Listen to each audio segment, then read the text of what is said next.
So chapter 2, it is related to static and dynamic characteristics of the signal.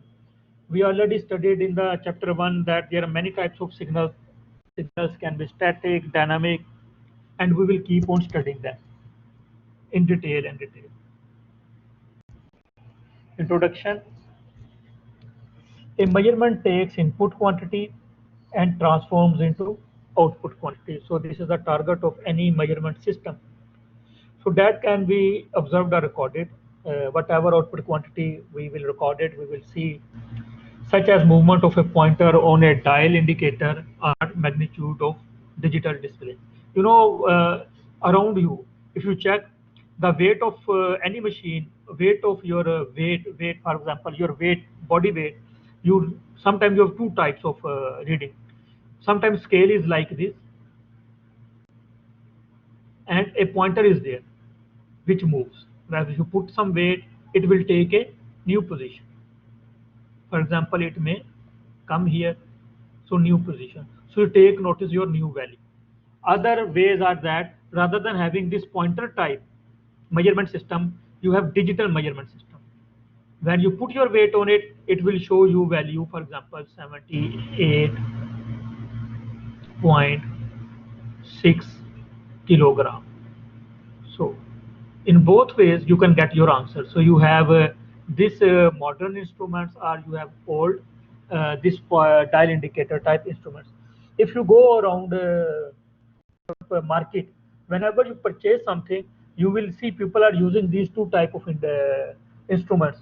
Sometimes now they are replaced with modern these uh, in which you can directly read the reading, or you can have some pointer type measurement system in which pointer or dial indicator is rotating to give you some idea. So it is called, uh, so this is a modern, it is called digital display. And this dial indicator type is called analytical display, remember. So two type of reading we are having, either analytical methodology we can read, or digital type we can read. So so this is, you can say, this is the output. Output can be analog, output can be digital, depending upon the instrument you are using. The characteristics of both input signals to a measurement system of the resulting output signals. So we will discuss this. What are the behavior of input and output signals? There can be many curves there, those can represent this. So what is the shape and the form of the signal? Its signal is coming in a straight line, or variable something, or some this pulse function. What is input, what is output? So what is the shape and what is the form? So it is called the waveform. The waveform contains two information: magnitude and the amplitude, which indicates the size of the input quantity and the frequency at which it changes with time. If it is changing with time, we can have magnitude, and we can also have its frequency. Amplitude means what its shape, which is changing with time. So we will discuss these things to understand waveforms that is required for the selection of measurement system and interpretation of measured signal. So we need to understand the waveforms. So now we will move towards the understanding of the waveform.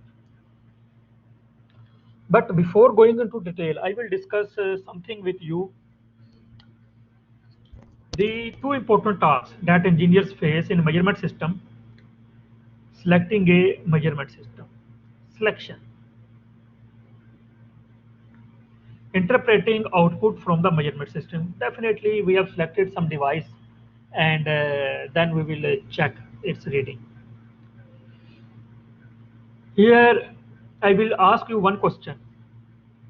For example, we want to check the weight. We want to check the weight of human. What is the target? Check the weight. WEIGHT. What is the target? Human. We want to check the weight of a human.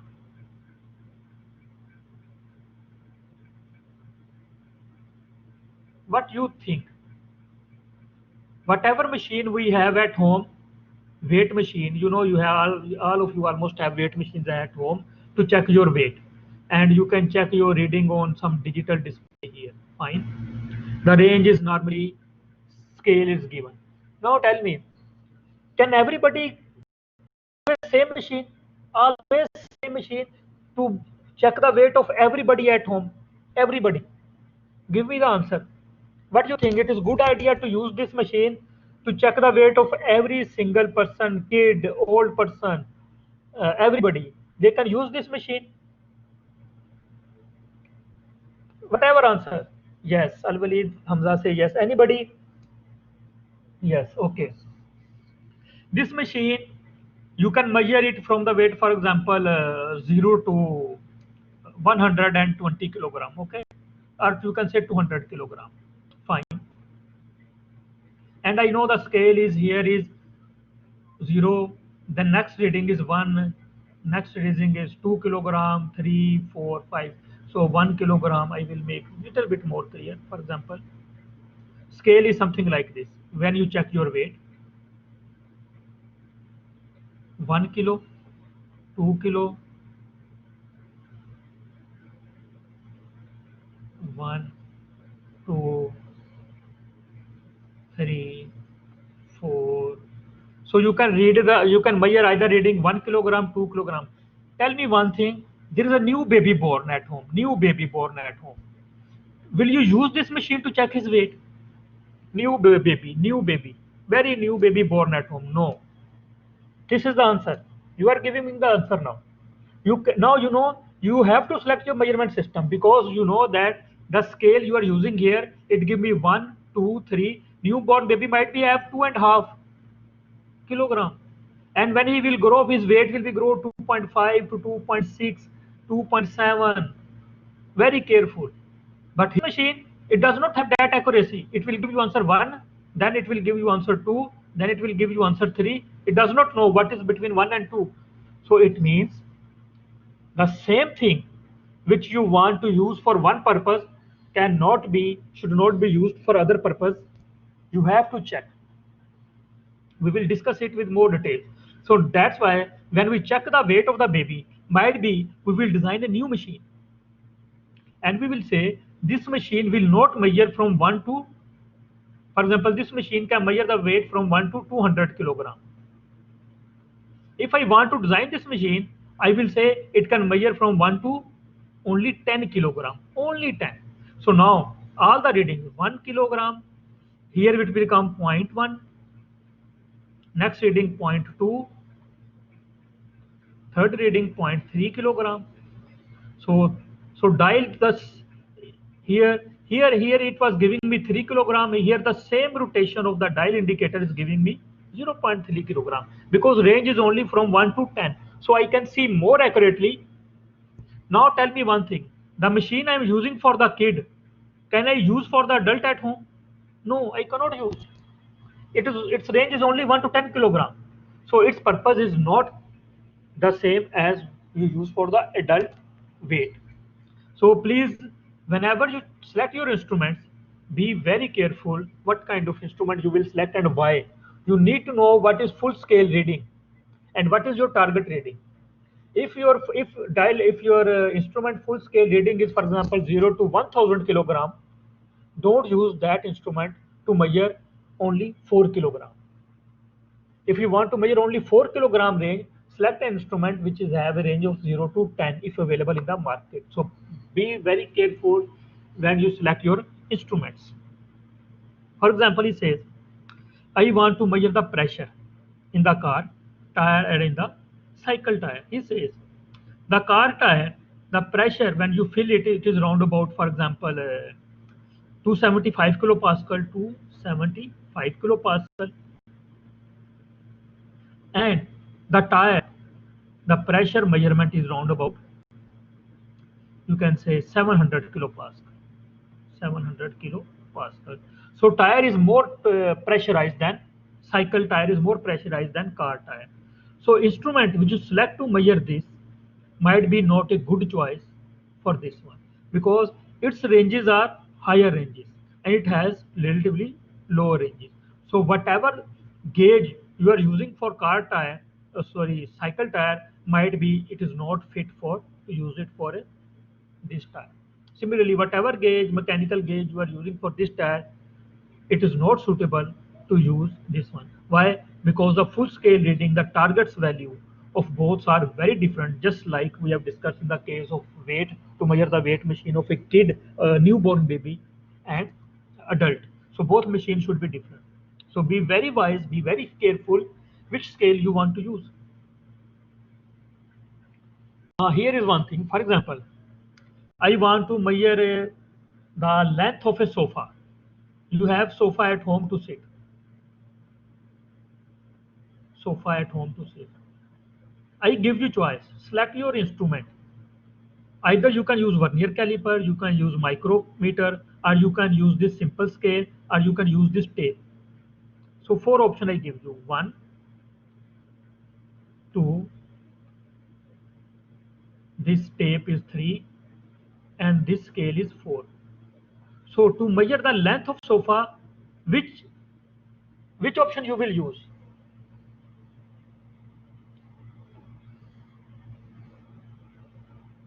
Which option you will use, students?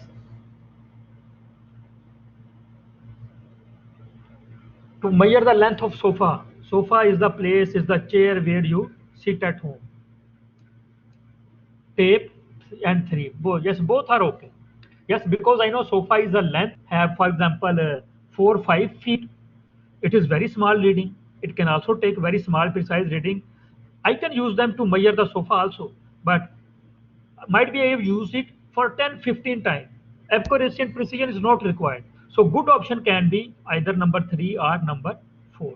Number 3 is even more easy to use because it can extend up to longer lengths, but still I can use also option 4. So these are the options. On the other hand, if I want to measure, for example, the diameter, you can say, if I say please measure the, you have a thermometer at home, this thermometer, you use it to measure the temperature. This is thermometer at home. I say please measure the this diameter of the thermometer. Now which option you will use? One, two, three, four. Which option you will use?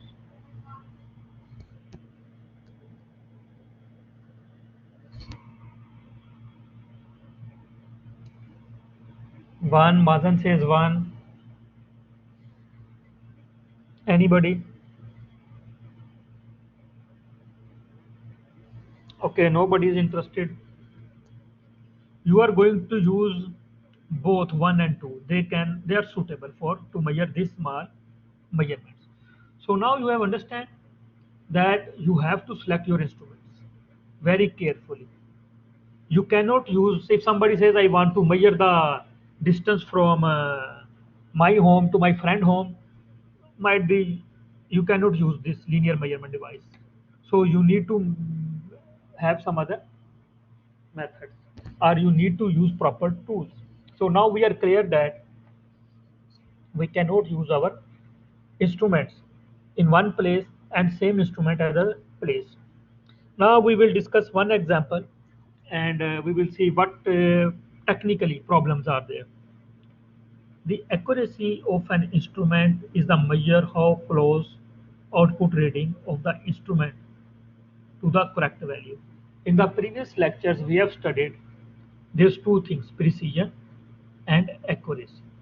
For example, if this is my target point here, accuracy means whatever my answer, if I throw, if my R values are here, I can see they are away from the target. If they are away from the target, they are not accurate.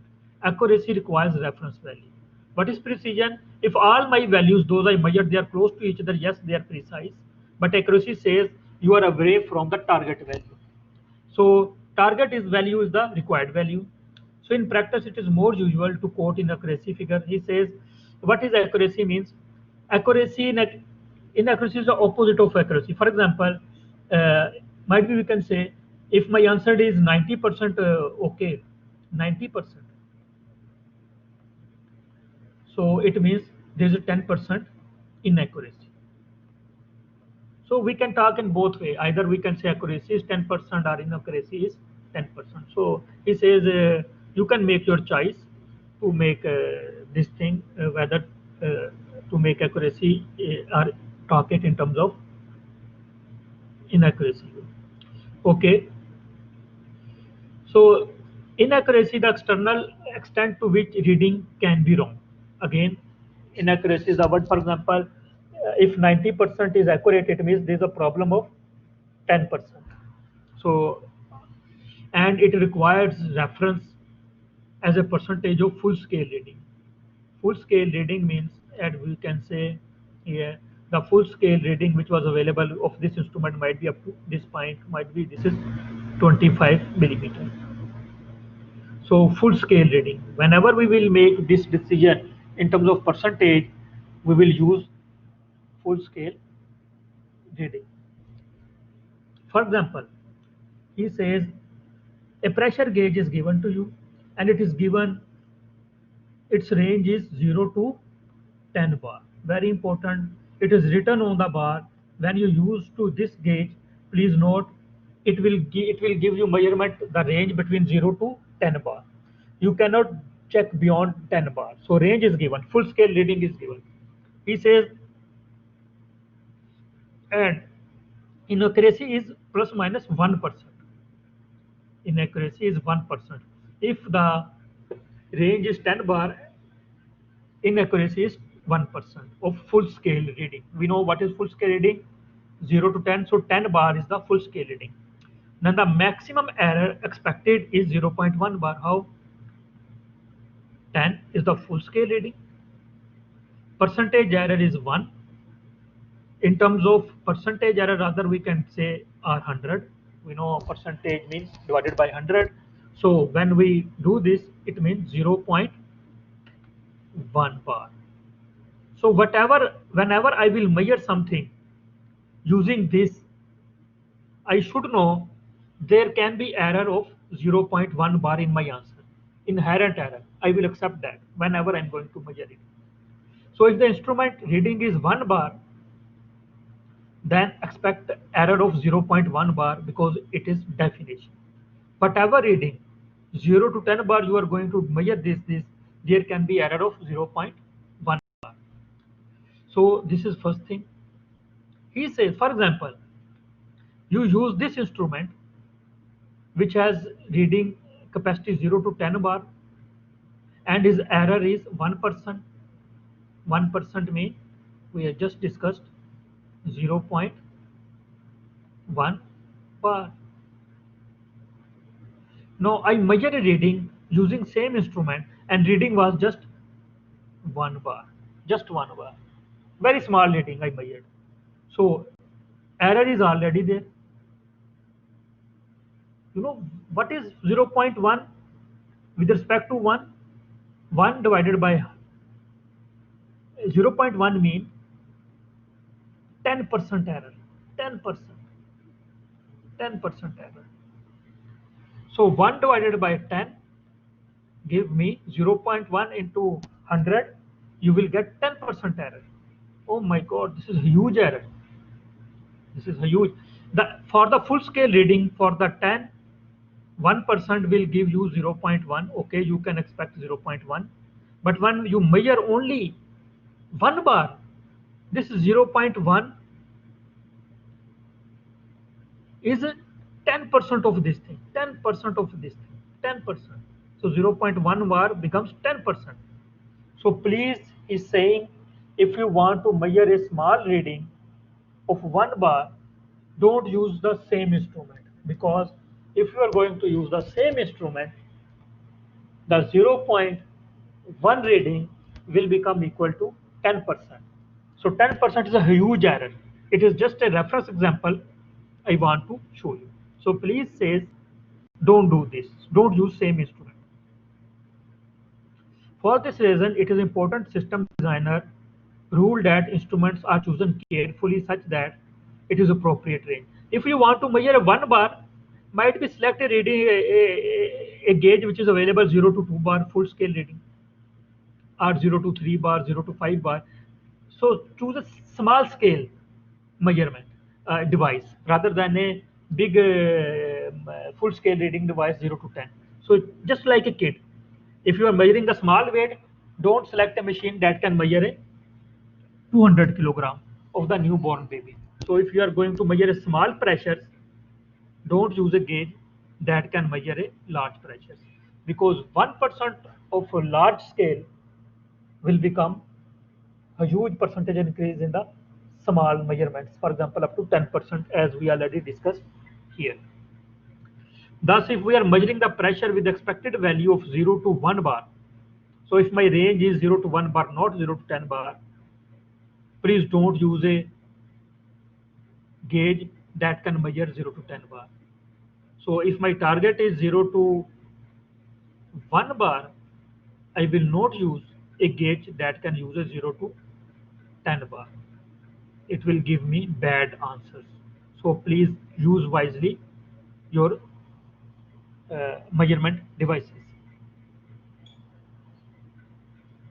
Now he says again, the range of an instrument, the measurement limits is fundamental to all measurement systems and demonstrate that some basic understanding of the nature of input signal necessary in selecting the measurement system. We also need to know, okay, magnitude is one thing, then we also know what is the nature of the signal. It is static signal or it is dynamic signal. I cannot use the instrument of the static signal for a dynamic signal. So static, for example, range of static and dynamic both are same, but you cannot use a static signal instrument for a dynamic scale signal. So it's a wrong choice.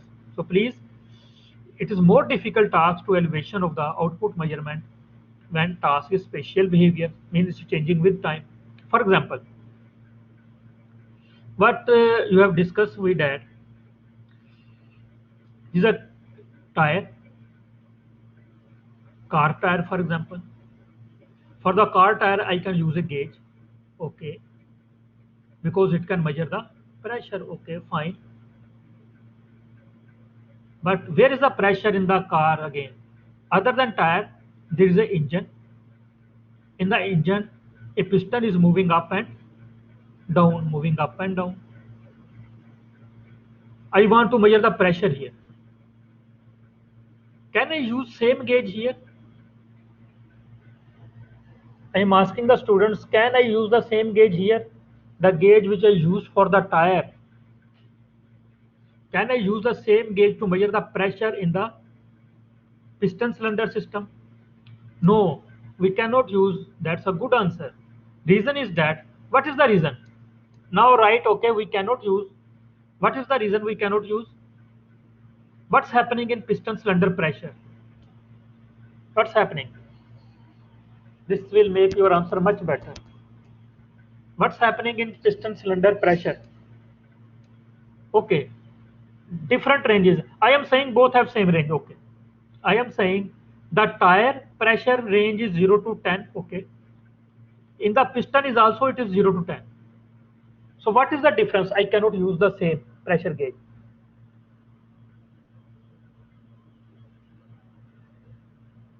What is the exact issue? I just discussed here. In piston, it is not constant. Piston. This Abdullah has told me the exact answer first. Rakan is also saying, okay. In the piston cylinder, what happens? This is piston cylinder system. So your piston is moving up sometime and moving down sometime. So if it is cylinder is closed here, so sometime pressure is high, sometime pressure is low. So pressure is continuously changing, continuously changing. On the other hand, in the tire, it is constant pressure. When you fill your pressure tire with the air, it is constant, it is no more changing. So it is a static pressure signal, and here it is a dynamic pressure signal. This instrument is good to measure the static signal, is good to measure the dynamic signal.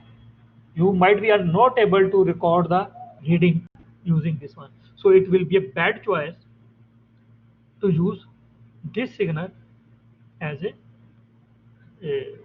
this instrument, to use same instrument for the static, which is you cannot use for the dynamic signal. So if our task was to select a measurement system to determine the time varying pressure, information about the pressure variation in the cylinder would be necessary. So please, if you are going to measure the pressure, you will discuss many things. First thing you will discuss, what are the ranges? 0 to 10, 0 to 1, or 0 to 100. So might be you will find three different gauges for three different pressure ranges. So select your gauge wisely by checking what are the ranges. Then if pressure is same for dynamic signal and same pressure for static signal, still you cannot use your statics instrument for your dynamic instrument. So also you will check this thing. So now we will discuss our more in detail what are static analog, more detailed analog type systems and digital systems. To understand these things in more, look at here. You can see analog display. Analog means dial indicator type display. You give your value, it will just move from here to here. So you can note your values. So this is called analog display. And if you plot an analog curve with some measurement system, some, for example, some pencil is there and it is touching the graph paper, it will draw a continuous line. Continuous line. Remember, continuous line. Analog system will give you a continuous line reading. So signal may classified as a analog signal or signals may be classified as digital signal. So when we want to study the waveform. This is one waveform, okay? This is the shape of the waveform. It is changing. But this waveform is a type of analog system. And there are two types of signals we can have. We can have analog and we can have digital signal. Digital means now computerized signal. If you have a watch at home in which your watch is moving like this pointer, so you are checking digital analog signal. But if you have a watch which showing you reading something like this, then your watch is a digital signal reading, giving you digital signal. So first understand the analog signal, digital. Analog is continuous with time as shown in figure. Analog described as a signal that is continuous in time. Continuous in time. You can say continuous line you obtained. Continuous line. Nothing. Continuous line. So because physical variables tend to be continuous, an analog signal provides a ready presentation for their time-dependent behavior. The magnitude of the signal is continuous and thus can have any value within the operation range. So within operation range, you can note any value. He says, so analog signal is the one which is continuous. He says now what is digital signal? Signals may be classified as analog and discrete. Two terms are used, analog, digital. Digital is also called discrete time signal. So two terms. So what is discrete in time signal mean? For which information about the magnitude of the signal is available only at discrete points. What is discrete points mean? I know at 1 second this is the answer. At 2 seconds this is the answer. At 3 seconds this is the answer. At 4 seconds this is the answer. At 6, 7, for example 8 seconds this is the answer. So my time is not continuous. Either answer is available at 1 second, either at 2 seconds, either at 3 seconds, either at 4 or 8. Unlike previously analog signal in which it was continuous. Whatever you have, if you are able to measure, it was continuous in time, but it is discontinuous in time. Your one reading is at 2 seconds, other reading is 4, 5, 6. So this is discrete in time, means at certain intervals in time. So this is digital signal first definition. Discrete time signal usually results from the sampling of the continuous variable at finite intervals. You can see finite intervals. First interval between 1 and 2 is 1 second. Second interval is 1 second. 3 and 4 is 1 second. If I say this is 6, this is 8. So if I omit this signal, this point, it is 2 seconds. So finite intervals. So finite interval means first interval give you one reading. After the interval, you will take second reading, and between that you don't have information. You don't have information, as you can see. I know my answer at this point. I know my answer at this point, but what about between the two? I don't have information. So this is not continuous. It is called discrete in time. So because the information of a signal is shown in figure A, this is figure A, it is not continuous like analog signal. Continuous is this one. This is discrete information is available only at discrete times. So the assumptions must be made about the behavior of the measured variables during the time when it was not available. I know my value here. I know, for example, at 1 second it is here, at 2 second it is here, at 4 second it is here, and 8 second it is here. But what about here? When I go to the next point, I know answer is here. But what about between? I don't have an answer. He says, please make an assumption. Might be the assumption is that assume it is constant. Assume it is constant here. For example, I come there, I will assume it is constant. If I next reading is there, I will assume it is constant. If next reading is there, I will assume between the time it is constant. I will assume between the time it is constant, constant, constant. So you can see we assume it is constant, it is constant. So if between two interval it is varying, it is constant between them.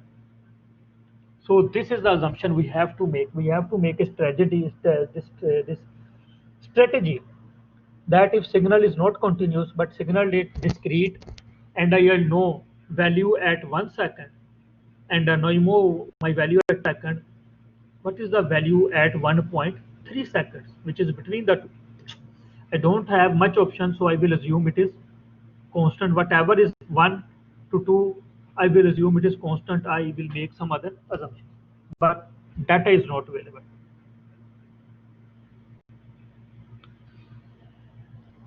Classification of waveforms is continuous now. Now we know there are two types of signal, static and dynamic signals. Then uh, for the signals measurement, there are two types of again methods: analog signals, means dial indicator type signals, and digital signal. Digital signal are not continuous, means information is available at some points at 1 second, 2 second, or even 1.1 second. Digital signal information can be available at 1.1 second, 1.2 second. But what about 1.1 and 1.2, for example? I don't have any information 1.15, which is between the 1.1 and 1.2. So how much precision then, it is second question, but it is sure that we have certain data. So digital signals are particularly useful when data acquisition and processing are performed by computer. He says we need digital data because we need to do something on computer or on you can say data acquisition, where we extract the information from the experiments. We don't extract continuous, because look at here, between 1 to 2 you can divide into 10 parts, then it will become 1.1, 1.2. You can divide between 1 to 200 parts, then it will become 1.01, 1.02, or you can divide between 1 to 1000, 1.001. So 1000 increments. So data will be huge. Might be your computer will not be handle this huge data. So you have to select your intervals, and then setting the intervals precision is again another thing. If you divide between two intervals, if you take the interval gap as small of the 10, it will generate less data. But if you scale, for example, if you decide to take the delta time between the two is of 100, then you will have a lot of data. So, but issue is that in the computer, whenever you put something, you put some data, 1.1 or 1. You put exact values in the computer. You have the value at 1.1, you have value at 1.2, you have value at 1.3 or 1.34, whatever. So you have some certain values. It is not continuous. This is called digital data. And when in the previous example, if you recall, when we were solving our Excel, it was a discontinuous digital type data. It was not continuous. It helps us a lot, so we can use the computers. And definitely, if data is huge, the computer will work huge. Computer have to work a lot of time to give me any useful answer. So we should be careful. So now signal has two important characteristics: discrete values, a digital signal. So it means its value is variable at some time, like discrete data. The magnitude of the digital signal is discrete, determined by quantization method. He says there is another method. In respect to time discrete, we can also check the magnitude is also not continuous. It is also discrete, and we will assign this quantization method. What is this quantization method? It assigns a single number to represent a range of magnitude. There is a range of magnitude, and I will assign it a single number of a continuous signal. For example, a continuous signal is coming, and since I want to convert into digital signal, continuous signal want to convert into digital signal, so I will use a method of quantization. So I want to convert it into digital signal. So we will see what is quantization. For example, from figure A, we can see this is continuous signal time. Okay. Then rather than continuous, we have a discontinuous signal in time. So this is digital data,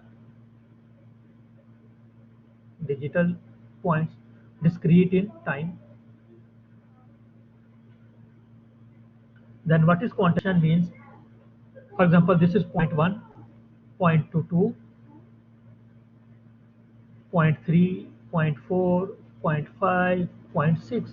So this is called quantization levels. And you can notice here, this dot, what is here? This dot has taken a value, this quantization. This was the next quantization, this is our third, fourth. The next value of the data which was here, the nearest quantization, he has taken this complete value. Although there is a small gap between these two, it is little bit up, it is little bit down. Quantization says, okay, it is close to this, we take this value. So one signal was here, 1 point was here, one is here, here. So again, quantization line was this, here quantization line was this. So all the points, those were very close to here, they all gained this value. Next, it was going here, for example, up, up, up, up. At this point, he has taken this value, which was I determined. So this is called quantization. So I show a digital and analog forms of the same signal where the magnitude of the digital signal can only attain certain value. So if it is here and it is here, it is little bit up, this point is little bit down, but both are assigned the same value, the digital signal. This is called quantization process. For your understanding, for example, this is continuous line of my signal. Now I want to do quantization, means I should know what are my reference points. First reference point was here.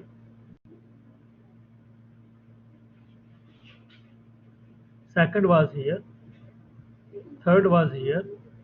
Discrete in time. Here, here, here, here, here. So these are my points.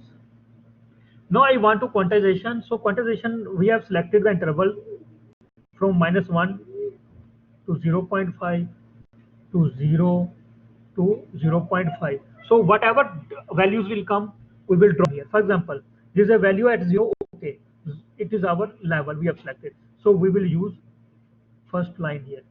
Second was here, and our limit is 0.1, and it is here below. So I have dropped it here, and next value assigned to a digital signal is this. Third was here, but it is not taken into account. It is out of our range. It is the fourth value, it was here. Again, it is below this, so it will go here. Next signal was here, exact at the same point, so it is gone here. Next signal on the, it was here. Since it is more close to this value, so next time it will drop to here.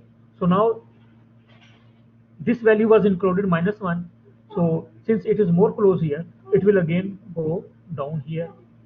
Next value is here. It is close to this point, so I will increase my level here. Final value is here, so I will go there.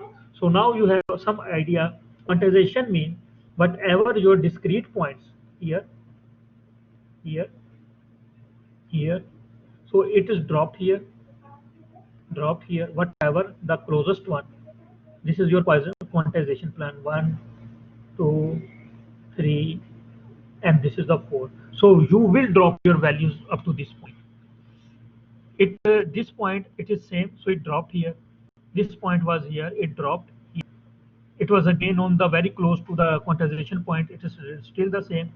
It was dropped here, and the final point, if it is same on the line, it will drop here. So this is how you are dropping your points from on the continuous line to the quantization levels to make it into a digital signal. So this is how our continuous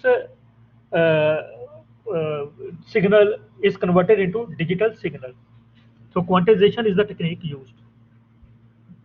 Just for more clarification of you, more clarification.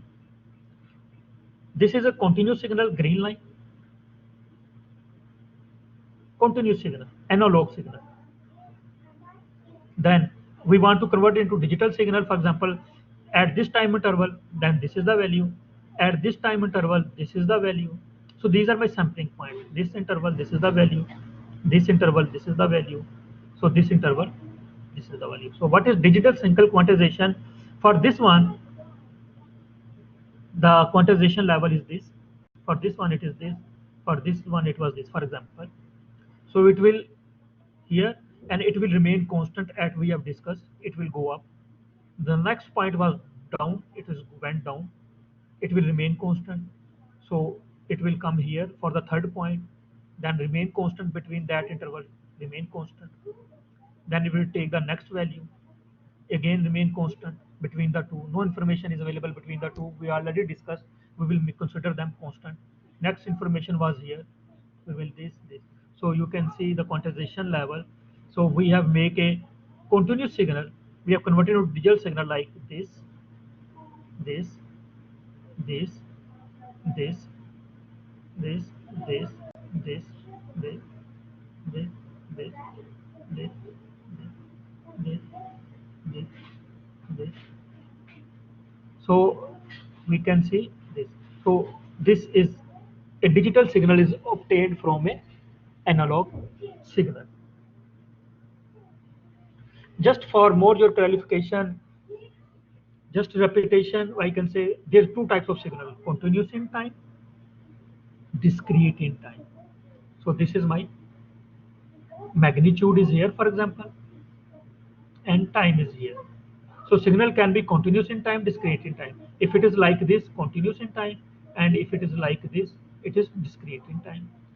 But we are not discussing the magnitude here yet. He says, please, if we discuss the magnitude, signal can also be continuous, discontinuous in magnitude. For example, look at this signal.